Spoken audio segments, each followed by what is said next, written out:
reading the commentary by Bhakti Vinod Thakur.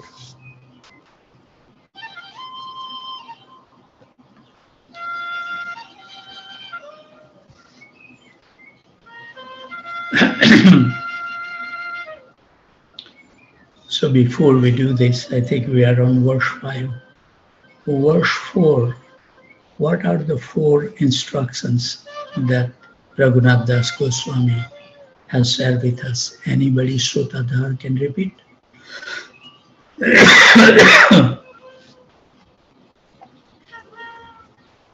What are the four instructions was given in verse number 4? Anybody?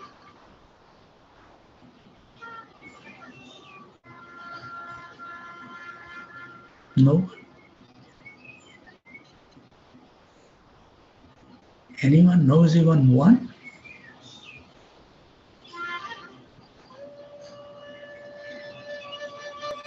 No grammar kata. Huh? No grammar kata. Yes. Then? That's one. Okay. Thank you. Prabhu, do not associate with the non-devotees. Wonderful. Okay. What is third and fourth? Do not worship even Narayana. Wonderful. Vaikuntha Narayana planet. Yes. Yes. We should not There are worship Vaikuntha only land. Narayana. Yes. What is the last one? Liberation. Don't get for liberation. Don't Yeah. get your bhakti for liberation. Yes.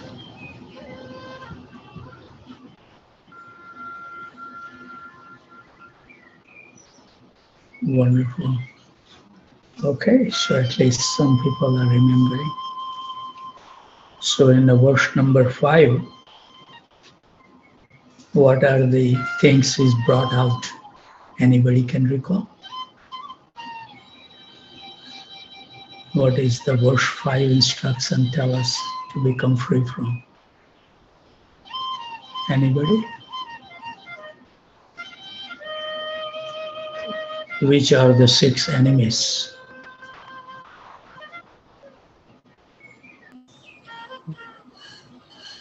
Prabhuji, lust, greed, anger, Mm-hmm. uh, matsar, and I don't know, like Madness.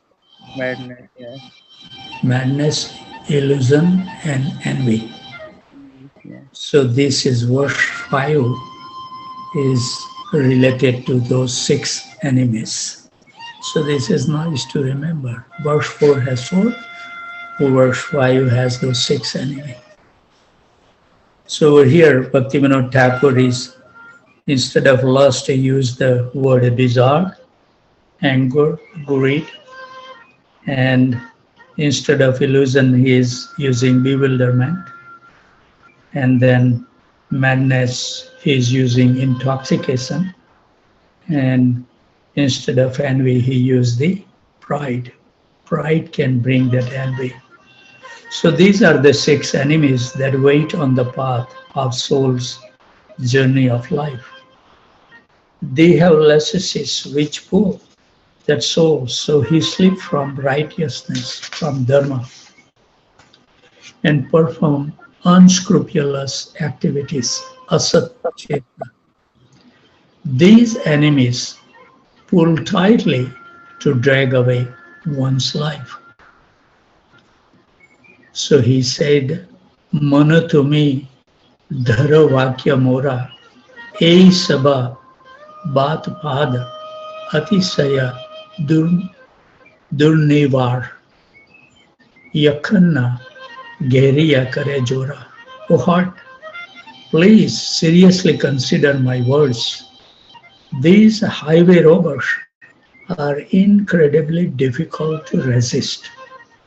Thus, whenever they surround and attack you, Acharya is giving the process we should follow, at least chant Radhe Radhe, or do nothing else but utter the name of Vaishnavas at the top of your voice.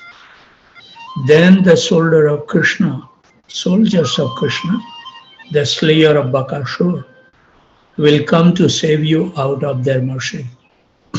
The devotees of Lord Krishna will come and save you from these enemies. So whenever those things happen, we remember and pray to those personalities.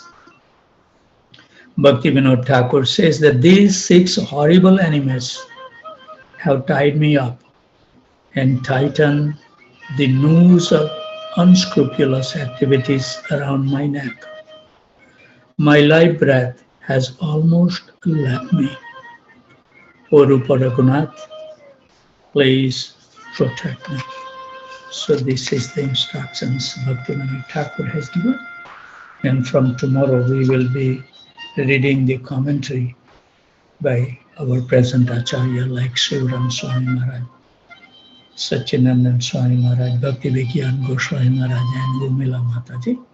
So we will dwell on that from tomorrow, details. So we are on the Srila Prabhupada Lilamrita. We have started the volume number 3 yesterday, and we completed this forward and preface, and today we will dwell into the introduction of this book. This 3rd volume of the ongoing biography of His Divine Grace, A.C. Bhaktivedanta Swami Prabhupada, covers the events of Srila Prabhupada's life during 1967. Volume 1, A Lifetime in Preparation, tells of Srila Prabhupada's first 69 years, all of them in India. From his earliest boyhood in Calcutta, he learned from his Vaishnava father to worship Krishna. And when as a young husband and as a follower of Gandhi, he met his spiritual master. Which year he met? Bhaktisiddhanta Saraswati. Anybody remember the year? When Prabhupada met? 1922. Srila Bhaktisiddhanta Saraswati, the devotional practice of childhood took on a new significance. At their first meeting, Srila Bhaktisiddhanta Saraswati advised Srila Prabhupada to spread the message of Krishna consciousness to the world. And Prabhupada was so impressed that he wanted to take up the mission. Although responsibilities to family and business kept Srila Prabhupada from fully taking up the work of actively spreading Krishna consciousness, but he gradually molded his life according to his spiritual master's order. During World War II and the years of India's struggle for independence, Srila Prabhupada wrote, printed, and distributed his spiritual journal, Back to Godhead, in which he applied spiritual solutions to the world crisis. Retiring in his 50s from family and business, this is something Prabhupada has set an example. 50s, we should retire. Prabhupada dedicated himself to writing and to starting a worldwide organization, the League of Devotees in Jhansi, India. Whereas formerly business and family had impeded his spiritual vocation, now he struggled against poverty and obscurity. In 1956, he moved to Vrindavan, the place more sacred to Lord Sri Krishna. 3 years later, at the age of 63, he accepted the renounced order of life, sannyas order, and began translating the Sanskrit Srimad Bhagavatam, and planning how to go to America. After publishing 3 volumes of Srimad Bhagavatam in 1965, he obtained free passage on a steamship to America. Very nice summarization of this volume. Volume 2, Planting the Seed, begin with Srila Prabhupada's 2-month voyage to America. Surviving 2 heart attacks, he arrived in New York with no money and no specific plan. Although by 1965 America had already seen many Indian Swamis, Prabhupada was the first pure Vaishnava in America. He held the first kirtan, congregational chanting of Hare Krishna, in a Bowery loft, in a Lower East Side storefront, and in Washington Square Park, Greenwich Village. His chanting in Tompkins Square Park drew interest from the news media.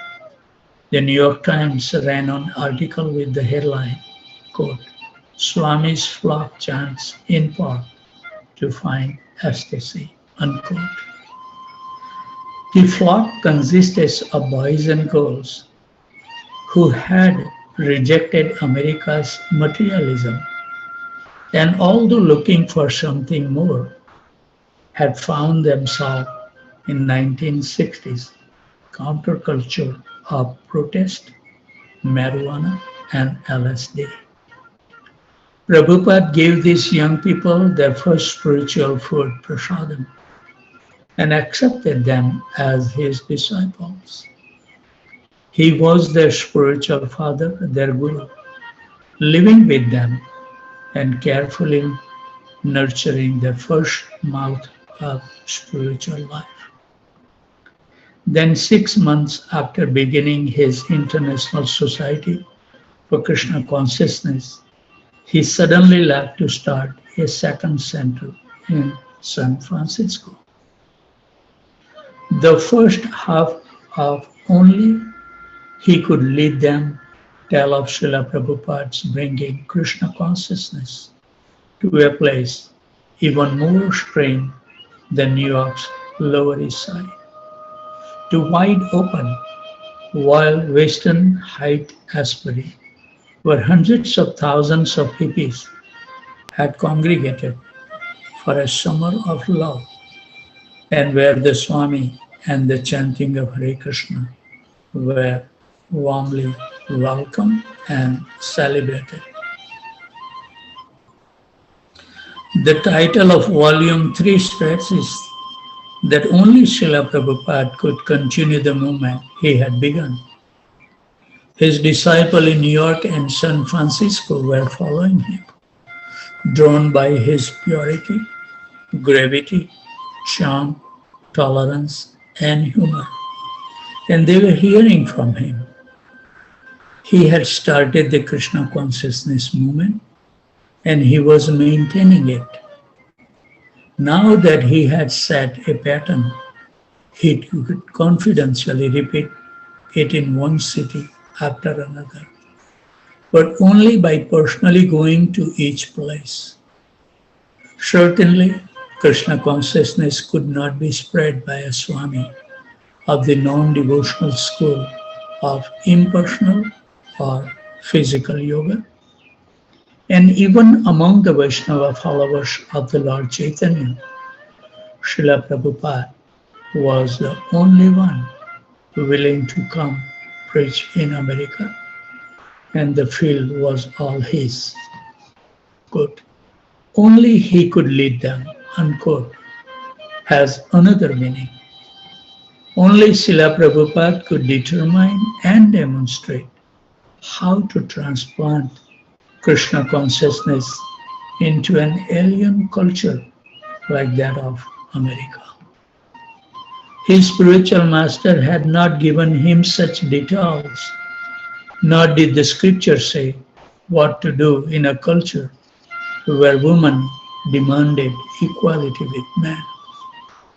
where chemical intoxication was the norm, and where even spiritually inclined people were too restless to chant on beats the traditional 64 round of the Hare Krishna mantra. Prabhupada had to become the Acharya, in parenthesis, one who teaches by example, and parenthesis over, for establishing Krishna consciousness in the West. And he had to make many unprecedented decisions. When confronting couples who lived as a boyfriend and girlfriend, Srila Prabhupada asked them to become his married disciples. He agreed to go to a psychedelic dance hall and chant Hare Krishna with the Grateful Dead, the Jefferson Airplane, and other rock groups. And he adjusted the daily quota for chanting to minimum of 16 rounds instead of 64, 75% discount. Just when Srila Prabhupada disciples in New York and San Francisco were succeeding, growing more affectionate, dependent, and willing to assist him in spreading Krishna consciousness. Suddenly he was stricken with a heart attack. Although this attack was similar to the two he had suffered during his sea journey to America. This time he almost lost his mortal life. He became partially paralyzed, and his disciple took him to a hospital. More than ever, Srila Prabhupada and his followers saw that the Krishna consciousness movement depended solely on him. Were his heart to stop beating, the spiritual lives of a disciple and the momentum of his movement would also stop.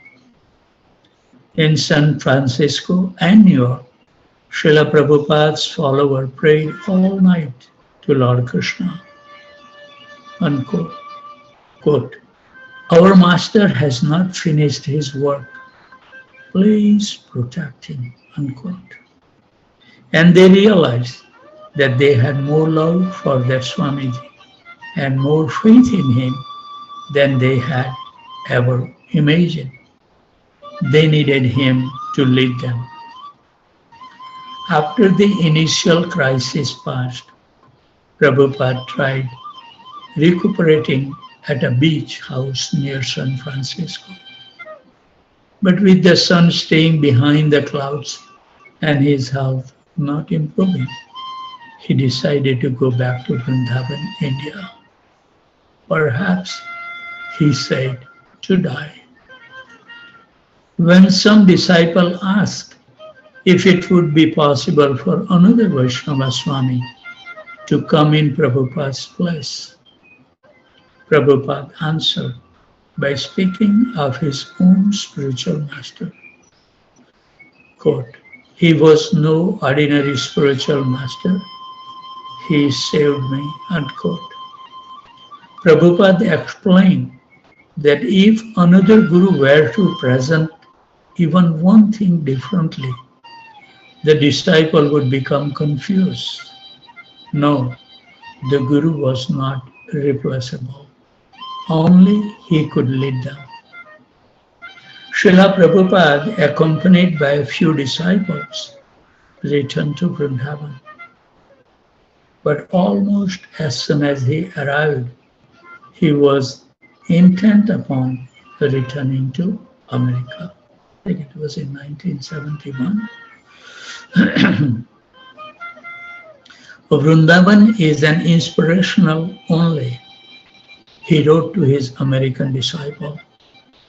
But our real field work is all over the world.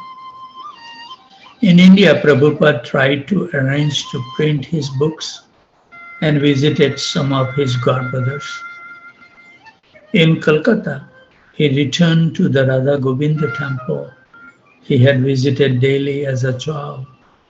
Seeing the temple in poor repair and the worship neglected impressed upon him even more that devotion to Krishna was dying in India. In America, however, it had only begun to bloom. After spending 6 months in India and receiving many letters from his disciples, entreating that he come back to America, Srila Prabhupada returned to the West to continue on a larger scale than ever the work he had begun, transplanting Krishna consciousness in the West. Srila Prabhupada Lilamrita will be completed in several more volumes.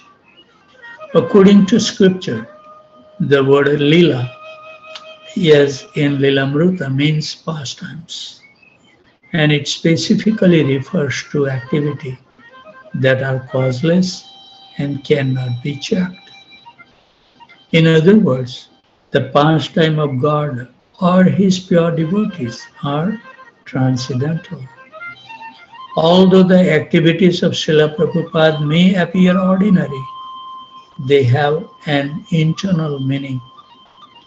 But even in the ordinary sense, only he could lead them in the story of sincere love, heartbreak at separation, and reunion. It is a historical document of how God lives in the world in the form of his representative, the pure devotee. And it is also a real and human story of Srila Prabhupada and his American disciples, continuing the theme of the earlier volumes. Only he could lead them. Shows the forceful determination of a saint who lived only to carry out the orders of his spiritual master, Satya Das Goswami. So we are embarking on chapter 1. Swami invites the hippies. January 16, 1967. As the United Airlines jet descended on the San Francisco Bay Area, Srila Prabhupada turned to his disciple Ranchor and said, "Good, the building looked like matchboxes. Just imagine how it looked from Krishna's viewpoint." Srila Prabhupada was 71-year-old, and this had been his first air trip. Ranchor, 19 and dressed in a suit and tie, was supposed to be Srila Prabhupada's secretary. He was a new disciple, but had raised some money and had asked to fly in San Francisco with Prabhupada. During the trip, Srila Prabhupada had spoken little. He had been chanting Hare Krishna, Krishna Krishna, Hare Hare, Hare Ram, Ram Ram, Hare Hare. His right hand in his cloth bead bag. He had been fingering one bead after another as he chanted silently to himself. When the plane had first risen over New York City, he had loaded out the window at the building growing smaller and smaller. Then the plane had entered the clouds, which to Prabhupada had appeared like an ocean in the sky. He had been bothered by pressure blocking his ears and had mentioned it. Otherwise, he hadn't said much, but had only chanted Krishna's names over and over. Now, as the plane began its descent, he continues to chant, his voice slightly audible, Krishna, Krishna. And he looked out the window at the vista of thousands of matchbox houses and streets stretching in charted patterns in every directions. When the announcement for United Airlines Flight 21 from New York came over the public address system, the group of about 50 hippies gathered closer together in anticipation. For a moment, they appeared almost apprehensive, unsure of what to expect or what the Swami would be like. Roger Segal. We were quite an assorted lot, even for the San Francisco airport. Mukunda was wearing a Merlin the magician robe with paisley squares all around. Sam was wearing a Moroccan sheep robe with hood. He even smelled like a sheep. And I was wearing a sort of blue, homemade Japanese samurai robe with small white dots. Long string of beads were everywhere. Buckins, buckskins, boots, army fatigue, people wearing small, round sunglasses. The whole phantasmagoria of San Francisco as its height. Only a few people in the crowd knew Swamiji. Mukunda and his wife Janki, Ramindra Rai Ram, all from New York. And Allen Ginsberg was there too. In parentheses, a few days before, Allen had been one of the leaders of the Human Bee in the Golden Gate Park, where over 200,000 had come together. Quote, a gathering of the tribes for a joyful powwow and peace dance. Parenthesis over. Today, Alan was on hand to greet Swami Bhaktivedanta, whom he had met and chanted with several months before on the New York's Lower East Side.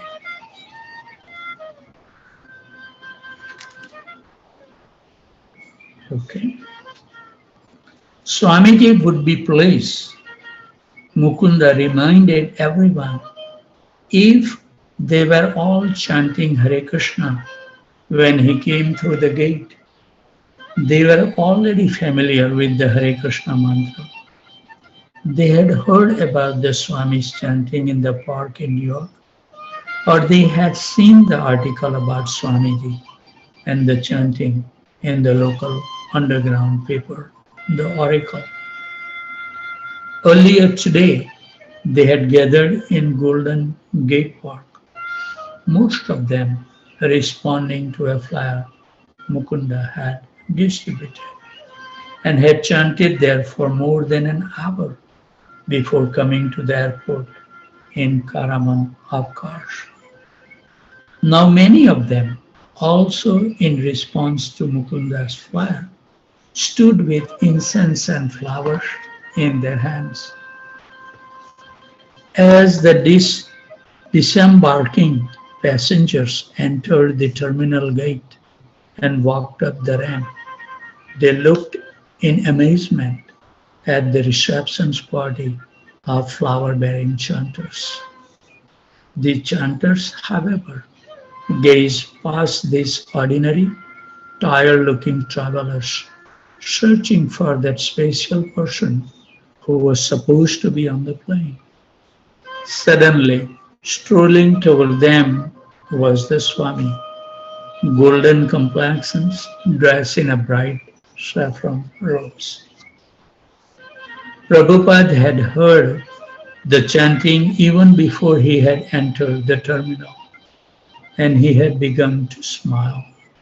He was happy and surprised. Glancing over the faces, he recognized only a few.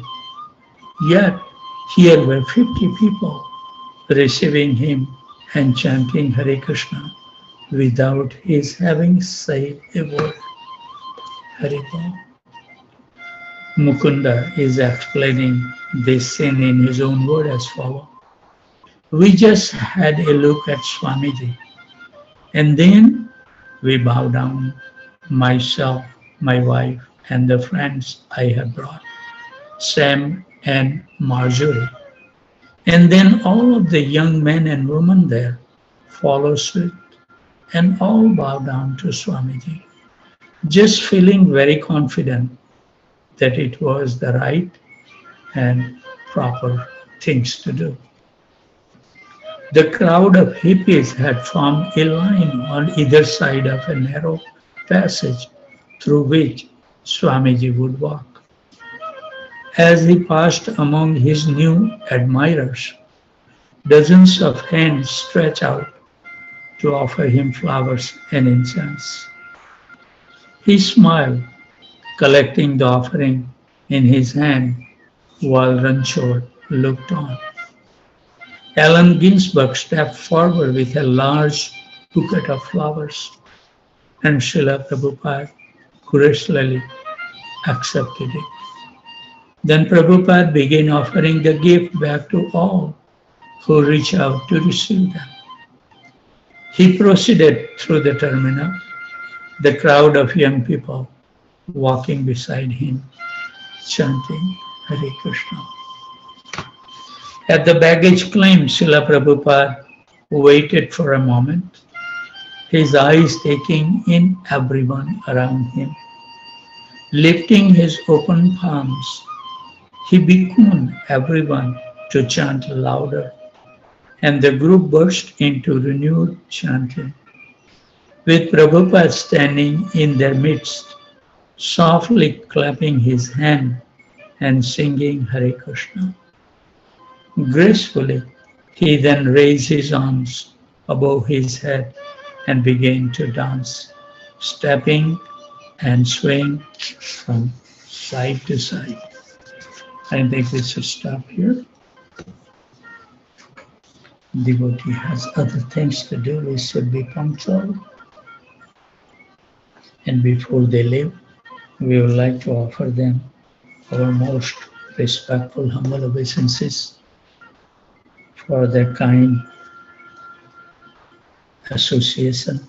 Early in the morning, it's not easy to leave the bed, cozy bed, but they are so nice.